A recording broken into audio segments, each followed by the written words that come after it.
เฮ็ดแบบนี้มันบ่ถูกต้อง หลังจากไฟไหม้ตลาดรักษาเมืองท่าแควแขวงคำมวนไฟดับลงประชาชนแห่พากันไปคนเอาเครื่องเอาของตามห้านค้าที่ถูกไฟไหม้นั่นเจ้าของห้านเพิ่นของขึ้นด่ากาดหยุดเฮ็ดแบบนี้มันบ่ถูกต้องสบายดี FC แฟนคลับทุกทานพี่น้องป้องป่ายทั้งชาวลาวชาวไทยและชาวต่างชาติที่ให้ความสนใจเกี่ยวข้องกับเรื่องไฟไหม้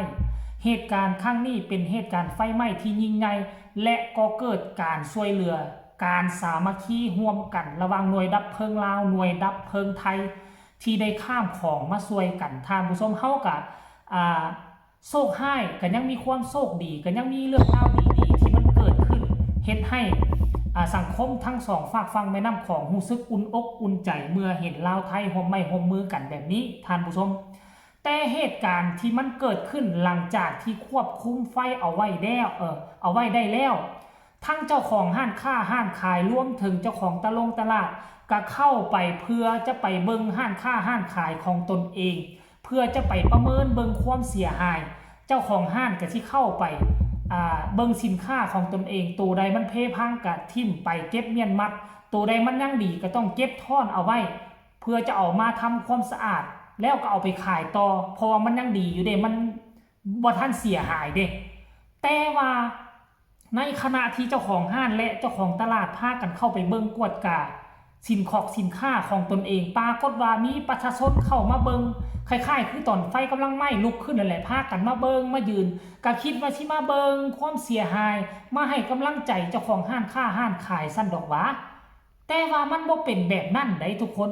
มันบ่เป็นแบบนั้นค่อยก็บ่เข้าใจเนาะที่ผ่านมาเคยได้เห็นแต่ต่างชาติต่างประเทศเวลาเกิดเหตุนั่นเหตุนี่กับประชาชนแลนเข้าไปคนเอาเครื่องเอาของโดยที่บ่คิดเห็นใจเจ้าของห้านค้าห้านขายเลยไฟไหม้เครื่องของเขาเสียหายมหาศาลอยู่แล้วส่วนที่มันเหลือมันยังดี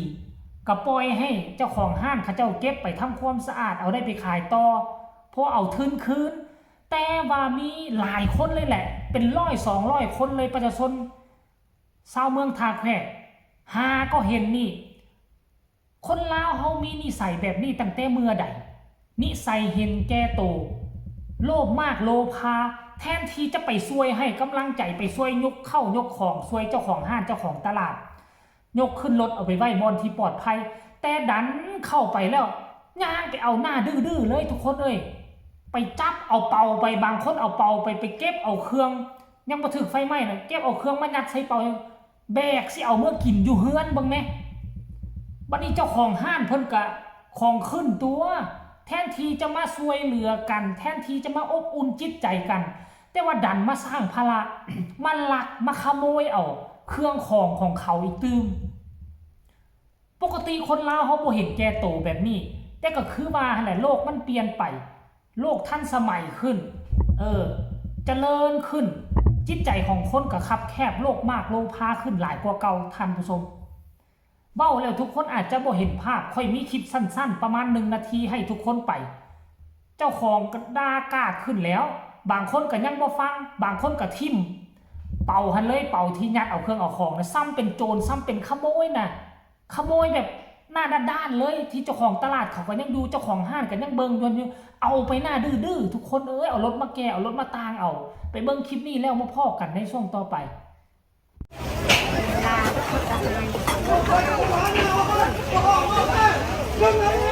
เอาได้ไหม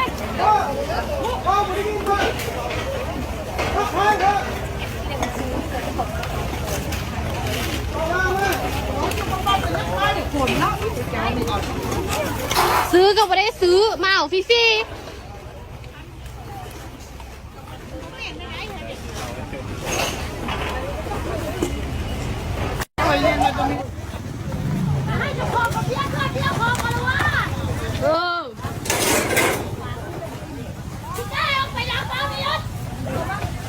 มันรั่ว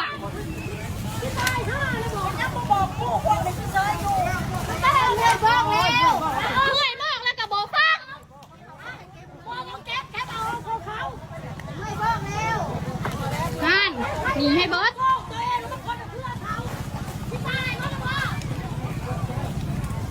ส่งโอ้สวยเดี๋ยวเก็บอยู่นี่จักมือสิแล้วยาสู้เฮ็ดเป็นอันขาดเด้อตั้งแต่นี่ไปหน้าถ้าหากว่าเห็นคลิปนี้ลุดลอดออกไปพากันกดไลค์กดแชร์ไปหลายๆรถทุกคนนิสัยคนลาวเฮาตั้งแต่อดีตบ่เคยเป็นแบบนี้บ่โลภมากโลภาผู้ใดโลภมากโลภาน่ะผลตามมาจะหักบ่ไหวตราบใดที่เจ้าของตลาดบ่เว้าตราบใดที่เจ้าของทรัพย์บ่บอกพวกเจ้ามาเอาเด้อเอาได้คนไปได้ยาสู้ไปเฮ็ดเด็ดขาดคนเขาเสียหายอยู่แล้วลักลายห้อยตื้อแต่พวกเจ้ายังสิไปเอาเครื่องเอาของเขามาอีกตื่มเคยเห็นแล้วเทื่อนึงกับรถไฟไหม้เนาะรถไฟไหม้หรือว่ารถปีนรถคว่ำอยู่กลางทางหั่นน่ะเจ้าของรถเจ้าของสินค้ายังบ่ได้บอกให้ไปเอา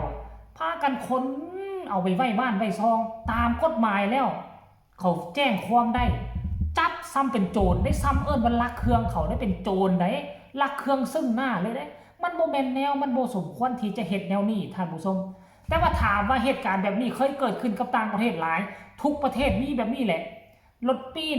รถคว่ำรถต่างสินค้านะประชาชนก็สิไปคนเอาเป็นแบบนี้หมดบ่ว่าชาติใดก็เป็นมันเฮาเห็นคลิปมาก่อนแล้วแต่บ่คิดบ่ฝันว่าเหตุการณ์แนวนี้เรื่องแบบนี้น่ะมันสิมาเกิดขึ้นอยู่ในประเทศลาวของพวกเฮาน่ะว่ะสงสารเจ้าของห้านค้าห้านขายกลัวสิหาเงินหาคำมาซื้อเครื่องมาไว้ได้ซ้ำนี่นะแล้วถึกไฟไหม้นะป้าโถจักสิเอาเงินใส่มาหมุนต่อไปกะวังว่ามากวดกาเบิงสิ่งใดมันเสียหายก็เอาทิ่มไปสิ่งใดมันบ่เสียหายก็เจ้าของเพิ่นก็จะเอาไปขายต่อเพื่อให้มันได้ทุนคืนแต่ดันมาเจอประชาชนหน้าเลือดแบบนี้นะโอ้หับบ่ไหวเด้อถ้าหากว่าสังคมบ้านเฮาคันว่าแขวงอื่นเป็นแล้วนี่อีกตื่มแล้วแม่นจบเลยบ้านเฮานี่ยิ่งพัฒนาขึ้นจิตใจคนก็ยิ่งซัวให้ขึ้นกว่าเก่าแต่ว่ากะบ่ฮู้คือกันเนาะไฟไหม้แบบซี่คือเจ้าหน้าที่ปกติต่างประเทศนี่เจ้าหน้าที่สิเอาเครื่องนั้นสิเอาสายเลื่อมๆมันน่ะไปอ้อมไว้โลดบ่ให้คนอื่นเข้าไปบ่ให้คนที่บ่มีความเกี่ยวข้องเข้าไป